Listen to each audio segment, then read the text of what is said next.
the definition of paranormal implies that those things around us discovered by science are considered to be normal, and things that could be around us above, beyond, or contrary to that are considered to be para. I've enveloped most of my life in all things paranormal, cryptic, strange, and unusual because I myself am strange and unusual. I feel like we can't be so quick to discredit people's events and encounters. I have never personally had an experience, and I also don't know what it's like to go through a traumatic event and be labeled as a crazy person. And I think that there's a certain respect that people need to have for the laws of nature and people's cultures and people in general, whether they be subhuman or not. I think a lot of these stories have been run away with or handed down for too long and warped. But I also think a lot of them have roots in truth. And the truth is far, far, far, far beyond us in some instances. And I think there's things that we don't deserve to know.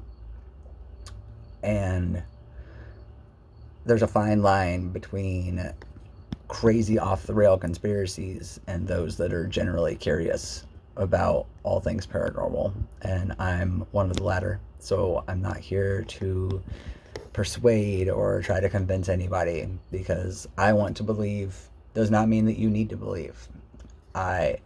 There's a lot of religious aspects that go into things like these, and people with indigenous roots that are offended by certain words because they believe that they hold a power of truth in just saying the word envelops the spirit of the being. And I have full respect for any of those trigger words that I will not be mentioning here.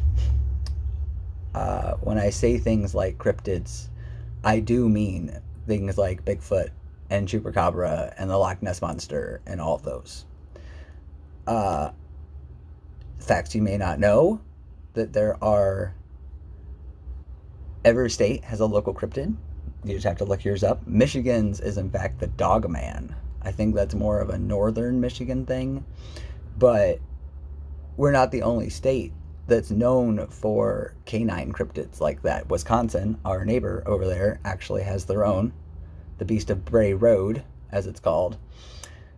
There's a lot of different subgenres for these creatures, and a lot of encounters that haven't happened for a couple hundred years. And maybe those are ones we need to let go of. But I feel like there are other stories that have been covered up by who knows for hundreds of years. And I think there's been accounts that haven't been said or spoken of because people are afraid to be labeled as that crazy person that was abducted by aliens. But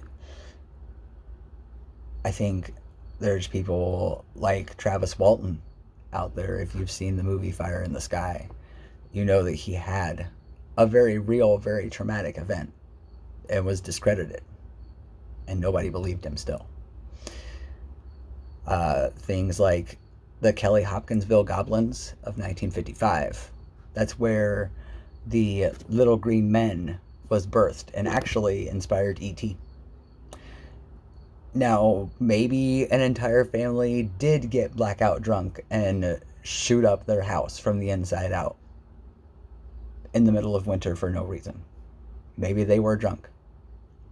Maybe they saw an invasion of little green men run around their yard and then were just never believed for their entire lives. I wasn't there. Because I believe does not mean that you have to believe, but I think that we could stay a little more open-minded about things around us that we can't see, or things around us that may be there. I don't believe that you have to have an ancient sanitarium to have a ghost experience. I feel like there's spirits and energy around us at all times. And when I say things like ghost, a lot of people will automatically think of white sheets with cute little eye holes cut out of them. But that story alone was rooted in truth from the Black Death. The kids running around saw a lot of bodies strewn about the streets with white sheets over them, and then they decided to throw white sheets on themselves and chase each other around like they were dead. You now have your modern day ghost. I feel like a lot of these events and things have been misconstrued and cartooned and blown out of proportion. But it is important to keep your facts straight in a fantastical world, because something somewhere incredible is always waiting to be known.